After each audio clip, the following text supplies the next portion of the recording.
കർത്താവിൻ്റെ അതിവിശുദ്ധ നാമം വാഴ്ത്തപ്പെടുമാറാകട്ടെ. ഉൽപ്പത്തി 14 അധ്യായം 20 വാക്യത്തിൽ നാം ഇങ്ങനെ കാണുന്നു: നിന്റെ ശത്രുക്കളെ നിന്റെ കയ്യിൽ ഏൽപ്പിച്ച അത്യുന്നതനായ ദൈവം സ്തുതിക്കപ്പെടുമാറാകട്ടെ എന്ന് പറഞ്ഞു. അവന് അബ്രഹാം സകലത്തിലും ദശാംശം കൊടുത്തു എന്ന് കാണുന്നു. എൻ്റെ പ്രിയ ദൈവമക്കളെ, നമ്മൾ ഈ ദശാംശം കൊടുത്തതിനെക്കുറിച്ച് നാം ഇത് വേദഭാഗത്തിൽ കാണുന്നു. അബ്രഹാം ദശാംശം കൊടുത്തതിനെക്കുറിച്ച് ആ പശ്ചാത്തലം എങ്ങനെയെന്ന് വെച്ചാൽ, നമ്മൾ ആ ഒരു 14 അധ്യായത്തിൻ്റെ 11 വാക്യം തൊട്ട് നമ്മൾ വായിച്ചു വരുമ്പോൾ, സോദോം ഗോമോറിന്മേൽ മറ്റുള്ള രാജ്യക്കാർ യുദ്ധത്തിന് വരികയും സോദോമിലും ഗോമോറിലുമുള്ള രാജാക്കളെയും അവിടെയുള്ള സകല സമ്പത്തുകളെയും അടിമയായി കൊണ്ടുപോവുകയും ചെയ്തു. അപ്പോൾ അബ്രഹാമിൻ്റെ സഹോദരപുത്രനായ ലോത്തും അവിടെയാണ് താമസിച്ചിരുന്നത് കൊണ്ട് ലോത്തിൻ്റെയും സകല സാധനങ്ങളെയും, ലോത്തിനെയും ഭാര്യയും മക്കളെയും എല്ലാവരെയും അവർ അടിമകളായി കൊണ്ടുപോയി.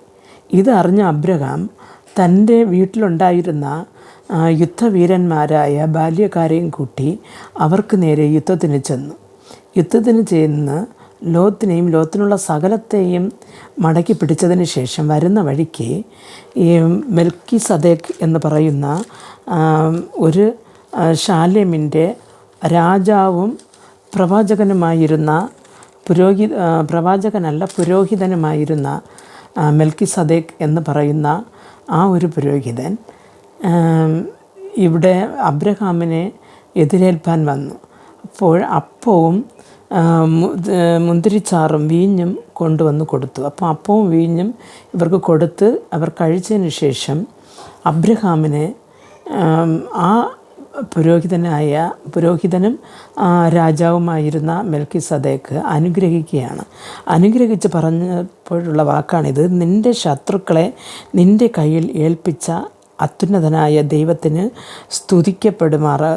ദൈവം സ്തുതിക്കപ്പെടുമാറാകട്ടെ എന്ന് പറയുന്നു.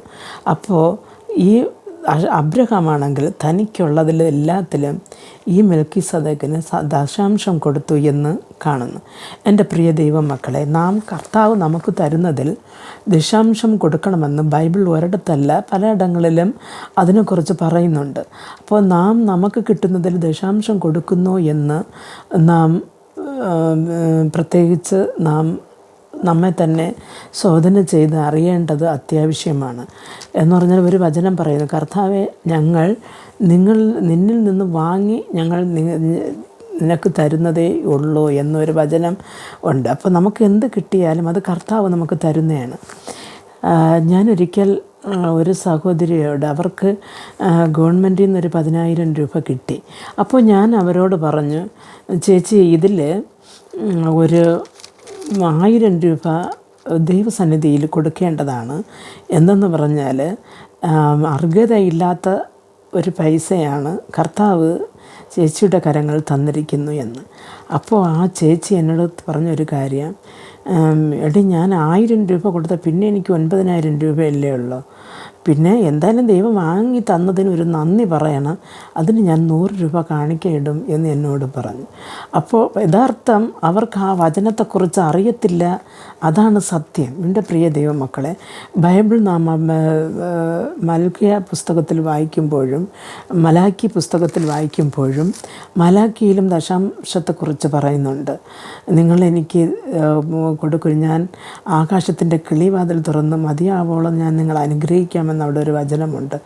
അപ്പോൾ എൻ്റെ പ്രിയ ദൈവമക്കളെ, ദൈവം നമുക്ക് തരുന്നതിൽ ഒരു ഓഹരി ദൈവവേലയ്ക്കായി അല്ലെങ്കിൽ ദൈവനാമ മഹത്വത്തിനായി സഭകളിൽ നാം കൊടുക്കേണ്ടത് അത്യാവശ്യമാണ്. അങ്ങനെ കൊടുത്ത് അനുഗ്രഹം പ്രാപിപ്പാൻ കർത്താവ് നിങ്ങളെ അനുഗ്രഹിക്കട്ടെ എന്ന് പ്രാർത്ഥിക്കാം. ഞങ്ങളെ അതിവാത്സല്യമായി സ്നേഹിച്ച് വഴി നടത്തുന്ന ഞങ്ങളുടെ സ്വർഗ്ഗസ്ഥ പിതാവേ, ഈ അനുഗ്രഹമായ സമയത്ത് ഈ മെസ്സേജ് കേട്ടുകൊണ്ടിരുന്ന നിൻ്റെ പൈതങ്ങൾ അപ്പൻ്റെ കരങ്ങൾ തരുന്നു കർത്താവേ.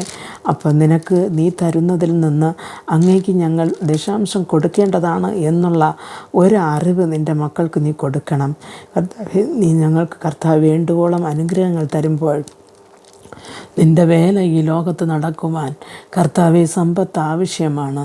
അതൊരു പുരോഹിതന് ആവശ്യമുള്ളത് പുരോഹിതന് കൊടുപ്പാൻ ദൈവമേ നിൻ്റെ മക്കളെ നീ ഓർമ്മപ്പെടുത്തണമേ എന്ന് പ്രാർത്ഥിക്കുന്നു. ഈ വചനങ്ങൾ കൊണ്ട് നിൻ്റെ മക്കളോട് നീ സംസാരിക്കണമേ എന്ന് പ്രാർത്ഥിക്കുന്നു. പ്രാർത്ഥന കൃപയോട് കേട്ട് മറുപടി നൽകി തരണം നല്ല പിതാവേ. ആമേൻ.